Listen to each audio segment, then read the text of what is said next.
আজ 12 সেপ্টেম্বর রোজ শুক্রবার জানিয়ে দেওয়া আজকের বাজার। কাকা পেঁয়াজ কত বিক্রি করলেন? 2260। আসুন এই মাত্র যিনি পেঁয়াজ বিক্রি করলেন কথা বলে। আসসালামু আলাইকুম ভাই, পেঁয়াজ কত বিক্রি করলেন? 2300 করে বেচলেন। ভাই পেঁয়াজ কত বিক্রি করলেন? 2400। ভাই পেঁয়াজ কত বিক্রি করলেন? 2300 টাকা। এই মাত্র পেঁয়াজ বিক্রি করা হলো, কথা বলি। আসসালামু আলাইকুম ওয়ালাইকুম আসসালাম। ভাই পেঁয়াজ কত বিক্রি করলেন? 2200। এই মাত্র রসুন বিক্রি করা হলো, কথা বলি। কাকা রসুন কত বিক্রি করলেন? 2800। কাকা রসুন কত বিক্রি করলেন? 2200। আসসালামু আলাইকুম। ওয়ালাইকুম আসসালাম। রসুন কত বিক্রি করলেন? 2750। 2750 না? আসসালামু আলাইকুম। ওয়ালাইকুম আসসালাম ভাই। রসুন কত বিক্রি করলেন? 2800।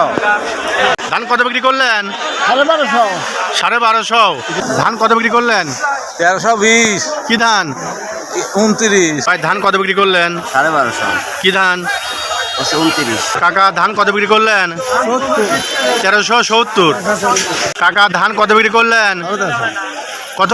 1350। কিছু নেই মাত্র যিনি পাট বিক্রি করলেন, কথা বলে। আসসালামু আলাইকুম। কাকা পাট কত বিক্রি করলেন? 3400। ভাই পাট কত বিক্রি করলেন? 3500। কি করলেন ভাই? 600। আসসালামু আলাইকুম। ওয়ালাইকুম আসসালাম। আজকে ভাই সর্বশেষ পাড়া বাজার যাচ্ছে কত? সর্বশেষ 3200 থেকে 3500 3650।